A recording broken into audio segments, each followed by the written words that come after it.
찬양을 통해서 우리의 마음을 깨끗게 하시고 정결케 하시는 하나님의 음성을 듣는 것 같습니다. 주님의 은혜와 사랑이 여러분 모두에게 함께 하시기를 바랍니다. 우리가 하나님 마음을 알면 얼마나 좋을까요? 하나님의 소원이 과연 뭘까요? 하나님께서 선택하신 이스라엘 백성이 애굽에서 압제 속에서 고통당하는 모습을 보시면서 하나님께서는 그들을 구원해내기로, 구출해 오기로 원하셨어요. 그래서 모세를 부르셨습니다.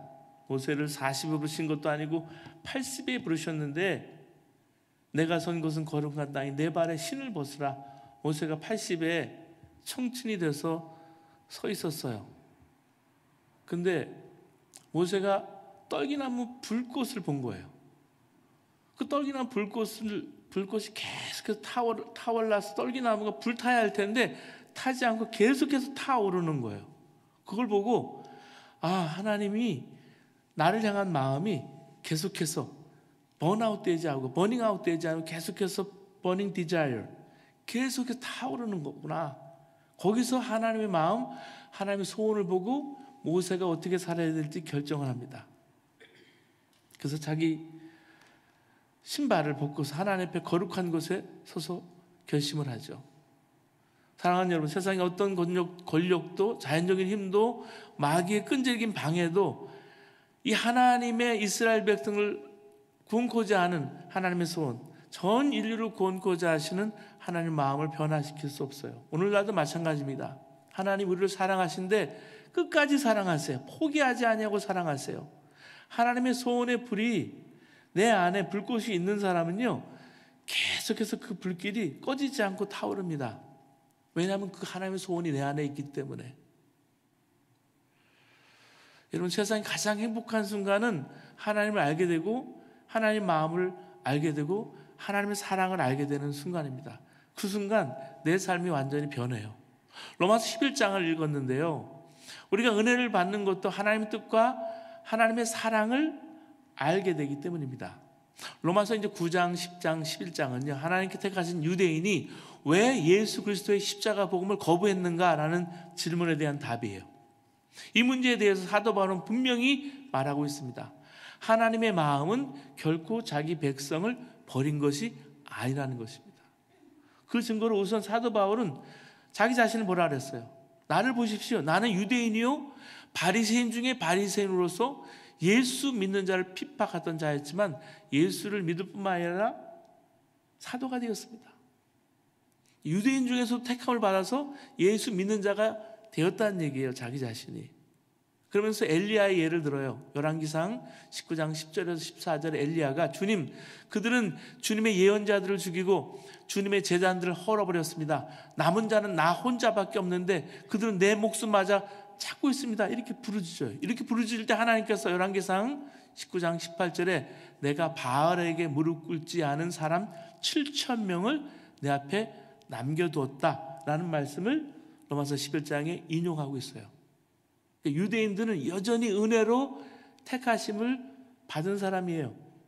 하나님의 구원의 섭리로 하나님께서 구원하기로 작정하신 사람들이라는 얘기예요. 그러면서 오늘 본문 25절에서 28절은 두 가지 놀라운 말씀을 하시는데, 첫째는 이방인의 수가 다 찰 때까지 이스라엘 사람 가운데 일부가 완고해진 대로 있으리라는 것. 둘째는요, 결국은 온 이스라엘도 구원을 받게 되리라는 거예요. 이것을 사도 바울은 신비한 비밀이라고 얘기했습니다. 이 말씀은 유대인을 위한 예언이 아니라 세상의 종말에 대한 예언이기 때문입니다. 바울은 오늘 25절 보세요. 25절에 이방인의 충만한 수가 들어오기까지 이렇게 말하고 있습니다.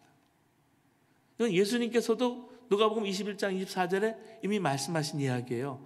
그들이 칼날에 죽임을 당하며 모든 이방에 사로잡혀 가겠고 예루살렘은 이방인의 때가 차기까지 이방인들에게 밟히리라.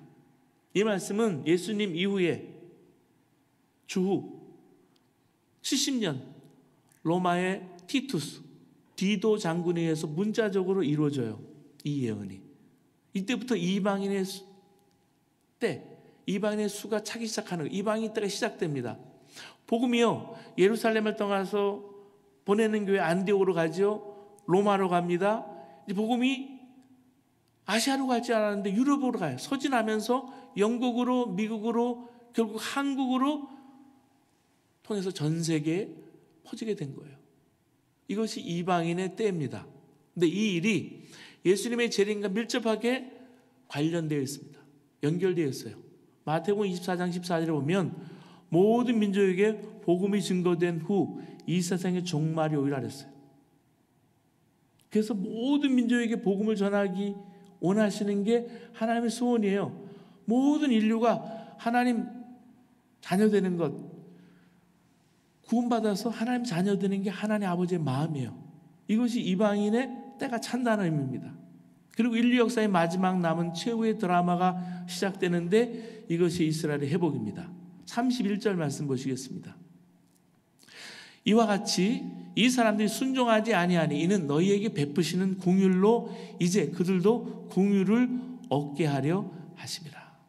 이 말씀을 하면 사도 바울은 큰 소리로 하나님을 찬양해요. 33절 보실까요? 깊도다 하나님의 지혜와 지식의 풍성함이요 그의 판단은 헤아리지 못할 것이며 그의 길은 찾지 못할 것이로되. 36절 보시겠습니다. 만물이 그에게서 나고 그로 말미암아 있고 그를 위하여 있습니다. 그에게 영광이 세세 있을지어다. 아멘 하고 말씀해 주고 있어요. 여러분, 사도 바울이 유대인이기 때문에 특히 감격했어요. 그렇겠지만 여러분, 이 말씀을 오늘을 살아가는 우리도 붙잡아야 합니다. 지금 역사가 이 시점을 향해서 다가가고 있음을 너무나 분명히 우리는 보고 있어요. 사랑하는 여러분, 마지막 때를 우리는 살아가고 있어요. 여러분, 마지막 시대에는요, 마지막 조언이 있는데 마지막 바톤을 이제 붙잡고 뛰어드는 마지막 릴레이 주자가 뛰는 것처럼 그런 마지막 조언의 시대에 우리는 살아가고 있어요. 세상의 종말에 대한 성경 말씀은 결코 뜬구름 잡는 말씀이 아닙니다. 노아 시대, 소돔과 고모라 당시에 사람들처럼 그렇게 무시하고 살면 큰일 당하는 거예요. 여러분, 가장 확실한 것이 무엇입니까? 종말론이 여러분 분명한 종말이 있겠지만은 가장 확실한 것은 저나 여러분이나 죽는다는 것입니다. 우리에게 어떤 것도 확실하다고 장담할 수 있는 게 없어요. 그런데 결코 죽을 것이라는 것만큼은 너무나 분명한 현실입니다. 저의 아버님도 2년 전에 팬데믹 때 부름받았고요. 여동생도 인생 전반전만 살다가 주님 부름 받았습니다. 가까운 분들 중에 생각해 보세요. 이미 죽은 사람들이 많아요. 사랑하는 여러분, 문제는 죽음을 전혀 준비하지 않고 산다는 것이죠. 다른 것들은 다 그렇게 열심히 준비하시면서 가장 중요하고 가장 분명한 사실인 죽음에 대해서는 준비가 안 돼 있으면 어떻게 합니까?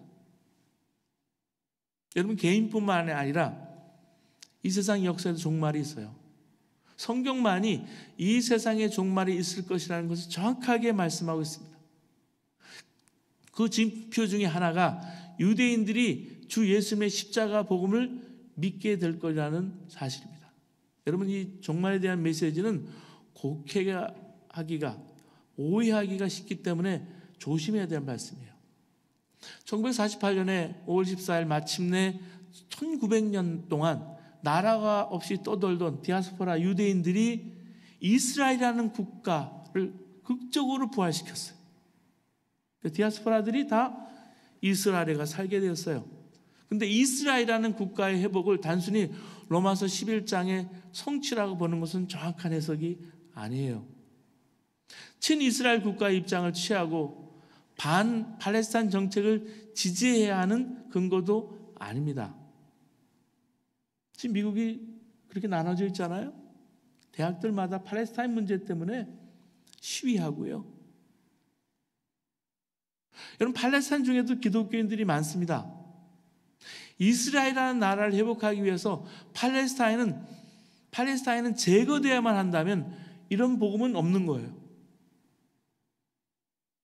우리는 유대인들도 예수님을 믿게 될 것을 확신하며 누군가는 유대인의 영적 회복을 위해서 기도하고 전도해야 하지만 이스라엘이라는 나라의 편에 서라는 말은 아닙니다.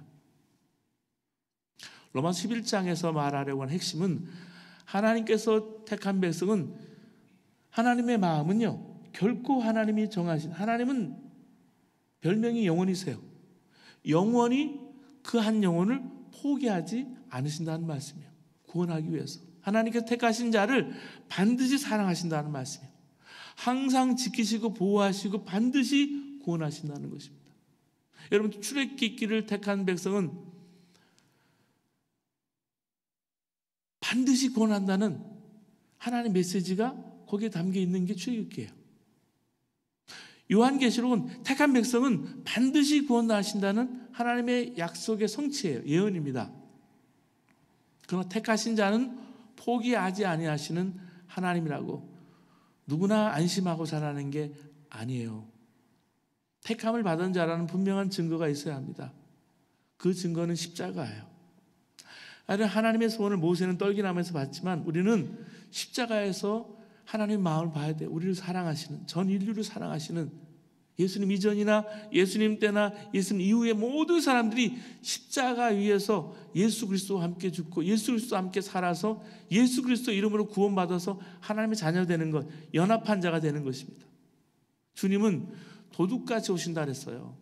그래서 성경을 자세히 읽어보면요, 심판을 받을 자에게나 도둑같이 오신다는 것이죠. 구원받을 자에게는 결코 도둑같이 오시는 것이 아님을 알 수 있어요. 데살로니가전서 5장 4절에 형제들아 너희는 어둠에 있지 아니하며 그 날이 도둑같이 너에게 임하지 못하리니 이렇게 말하고 있습니다. 그러면 어떤 사람에게 주님은 도둑같이 임하지 않는 것입니까? 우리는요, 천국 가서야 주님을 만나는 사람이 아니에요. 오늘 예배 시간에 주님 만나고 있어요. 주님 만나야 해요. 주님이 이미 내 마음에 임하심을 알고 주님과 늘 동행하며 오늘 예배드리고 일주일 동안 살아가는 것도 주님과 함께 하는 거예요. 주님과 늘 함께 하는데, 동행하는데 주님의 재림에 대해서 두려워할 이유가 없습니다. 언제 오시든지. 니콜스 카잔 차스키가 쓴 성자 프란시스코의 짧은 우화가 있습니다. 옛날에 평생 완전함에 도달하고자 애를 쓴 수도사가 있었습니다. 그는 자기가 가진 모든 것을 가난한 사람들에게 나눠주고 이제 사막으로 들어가서 밤낮없이 신에게 기도했습니다. 그러다 마침내 죽음의 날이 와서 천국의 문을 두드렸습니다. 그때 안에서 목소리가 들렸습니다. 거기 누구시오? 수도자는 대답했습니다. 접니다. 그러자 목소리가 대답했습니다. 여기 둘이 있을 자리가 없습니다. 돌아가세요. 수도자는 다시 세상에 돌아와서 열심히 수도 생활을 했습니다. 그러자 다시 운명의 시간이 와서 하늘로 올라가 천국의 문을 다시 두드렸습니다. 거기 누구시오? 똑같이 목소리가 들려왔습니다. 접니다. 수도자가 대답했어요. 그러자 목소리가 다시 대답합니다. 여기는 둘 있을 자리가 없습니다. 돌아가세요. 수도자는 다시 세상에 떨어져서 전보다 더 치열하게 수도를 하다가 100살 노인이 되어서 죽은 그는 다시금 천국의 문을 두드렸죠. 거기 누구시오? 또다시 같은 목소리가 들려왔습니다. 그때 수도자는 황급히 대답을 했습니다. 당신입니다. 주님, 당신이에요. 그러다 즉시 문이 열렸어요.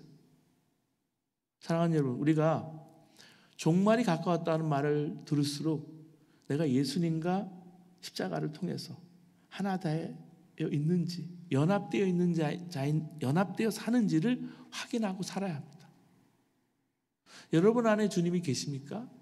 여러분은 주님과 오늘도 같이 살고 계십니까? 예수님과 연합한 자에게는 반드시 그 증거가 있어요. 사랑입니다. 여러분 안에 사랑이 있으십니까? 사랑하며 사십니까? 너희가 서로 사랑하면 이로써 모든 사람이 너희가 내 제자인 줄 알리라 그랬습니다. 요한복음 13장 35절에. 로마서 11장의 메시지는 하나님의 마음이 담겨 있어요. 어떻게 해서든지 이방인을 구원하고 또 어떻게 해서든지 유대인들을 구원하려고 하는 하나님의 사랑의 마음이 담겨 있습니다.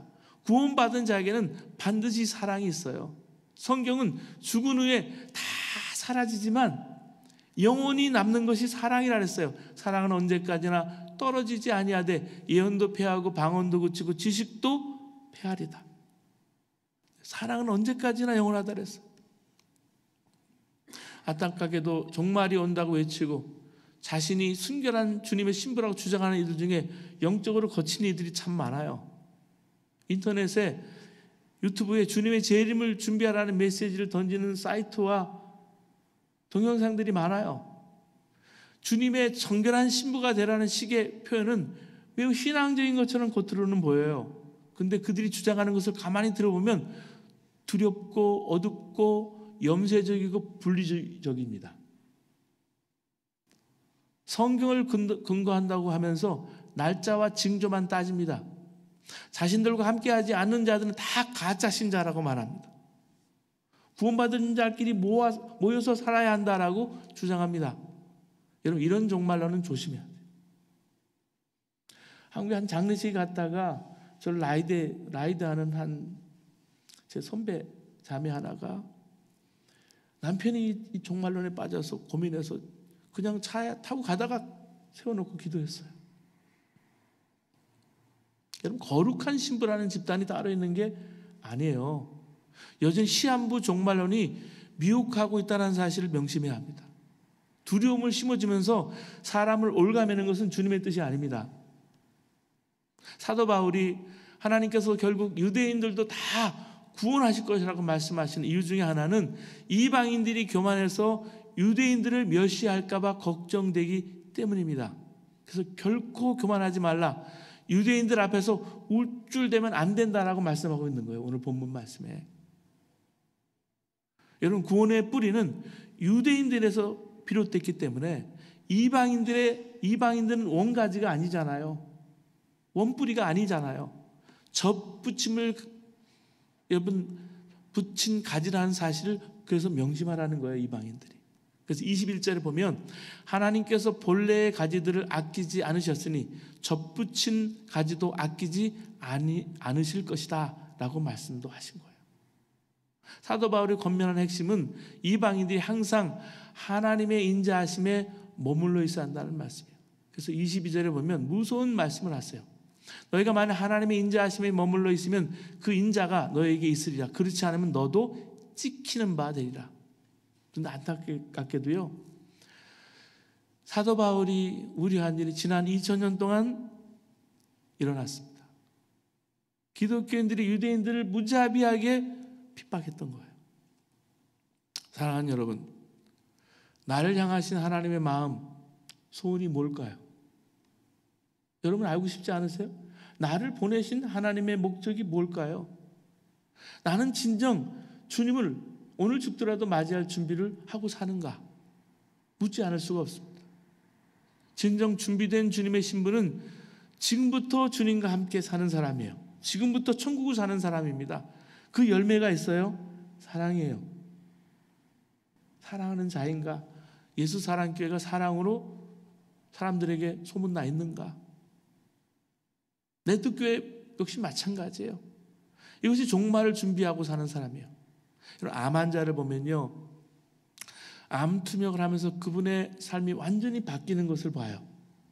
근데 우리가 암 환자가 아니라도 암 환자의 심정으로 산다는 게 무엇인지 알 필요가 있어요. 여러분, 한번 암 환자의 심정으로 하루만 한번 살아본다고 생각해 보세요. 하루만 보내보세요. 정말 쓸데없는 것에 대한 관심이 사라집니다. 내가 암 환자라고 생각하면 유혹이 더 이상 유혹이 아니에요. 내가 암 환자, 암 3기나 4기라고 생각해 보세요.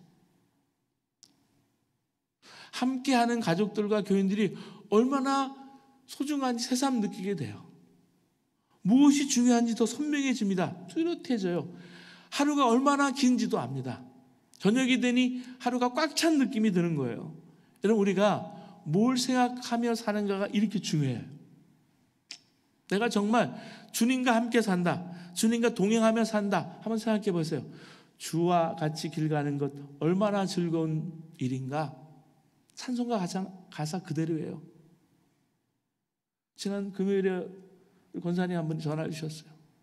66년, 67년 되었을 형제 하나가 갑자기 심장마비로 세상을 떠나게 됐는데 지금 방문하는데 기도해달라는 거예요. 이 직장의 대표인 권사님, 함께 일하던 직장 동료를 잃었어요. 그만해 요즘 교회를 떠나서 신앙생활 하고 있지 않아서 어떻게 위로해야 될지, 어떻게 기도해야 될지, 어떻게 장례는 치러야 될지 모르는 상황에서 기도 부탁을 해왔어요. 제가 대학 때 제자 훈련을 한 자매가 있습니다. 한 자매는 치과 의사고, 이 자매는 이제 소아 청소년과 의사가 됐고, 한 형제는 지금 파사디나에서 목회를 하고 있습니다. 신학교를 섬기고 있는데, 이 의사 후배가 팬데믹 때, 지난 2020년 때 팬데믹 때 신장암이 발견된 거예요. 신장을 떼어내고 우신장에도 종양이 생겨서 커지고 있는데 친구에게 전도하면서 쓴 글을 저에게 보내왔습니다. 최근에 책으로 냈어요. 암 있는 친구에게 신앙 고백을 할 수 있음이 참 감사하다. 나의 질병으로 인한 좋은 점 하나는 중요한 일을 미루지 않고 하는 것이다. 다음 기회가 없을 수도 있다는 생각이 들기 때문이다. 친구에게 참 진리 되신 말씀을 듣고 주님 만나는 역사가 일어나기를 기도한다. 나로 인해 한 영혼이 살아날 수 있다면 신장 하나는 주님께 기쁘게 드릴 수 있겠다. 최근에 암이 전이가 돼서 또 책을 하나 써서 저에게 보내왔어요. 개척의 꿈을 꾸시고 끝까지 하나님 마음으로 목회하시는 김정호 목사님이 세상을 떠난 지가 꽤 됐어요. 심장마비로 돌아가셨어요. 김동수 목사님이 젊은 날 주님의 부름을 받으셨어요. 여기 아드님이 와 계시지만 지난번에 함께 얘기를 나누다가 넥타이를 여러 개 가져와서 제가 오늘 그 넥타이를 메고 섰어요. 제가 먼저 부름을 받을 수 있겠죠. 순서는 없더라고요. 그리고 하나님 뜻을 모르겠어요. 저는 왜 이렇게 일찍 데려가시는지, 하나님 사랑하시는 사람들을. 저도 목사지만 어려운 형편에서 하나님 소원을 품고 목회하는 선교사님들, 목사님들 가정들이 얼마나 많은지 몰라요. 이번에 저는 개인적으로 또 목사로서 선한 사마리아 사람, 사마람 은퇴 목회자 선교사 돕기위해서 1년 약적을 제가 개인적으로 하고 함께 돕는 목사님하고 홍삼열 가면서 함께해서 트리니티 미션 인터내셔널 통해서 보냈습니다. 이 사마라 사역을 하시는 분이 이제 이요한 목사님이신데 아버님이 이경재 감독님이에요. 이분이 이 작은 교회 목사님들이 너무나 힘들고 또 은퇴한 사역자에 너무 힘드니까 이 사역을 하고 있는데 그만해야 큰 아들이 심장마비로 얼마 전에 하나님 부름을 받은 거예요. 너무 가슴이 아프고 충격인데 진선 전사님, 이선 전사님, 이날의 사모님 기쁨이가 소망이가 한국을 가서 제가 한국에 있는 목사님과 통화를 했는데 넋을 아직 이루셨어요. 형을 하나님 품에 안기고 또 아버지 어머니를 모시고 이 어려움을 잘 이겨나가기를 함께 기도하고 있습니다. 여러분, 주님을 맞을 때 후회될 일을 하고 살지는 않습니까? 모든 사람들과 화평한 관계를 갖지 못하면 주님을 뵙지 못할 거라고 성경은 말씀해주고 있어요. 모든 사람과 더불어 화평하라, 거룩함을 따르라. 이것이 없이는 아무도 주를 보지 못하리라. 히브리서 12장 14절에 말씀해주고 있어요. 지난주에는 네토교회 이제 예배를 토요일 날 드리는데 한국은 주일이잖아요. 10시에. 논산에서 3년 동안 같이 섬기고 투병 중이던 전도사님이 딸이 이태리에서 국립음악원에서 성악을 공부한 자매인데 음악 목회자로 사역을 하다가 통영에서 열심히 사역하다가 쓰러졌어요.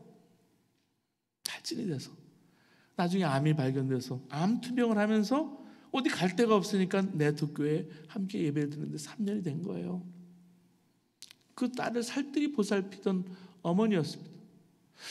어제 주일 내토교회 예배에서 이제 추모의 시간을 일주일 만에 가지면서 그가 남긴 유언장을 제가 나눴는데 일부를 소개합니다. 사랑하는 가족을 주셔서 유언을 하게 하신 하나님 아버지께 감사드립니다. 이제 나는 예비하신 천국으로 갈 준비가 되었습니다.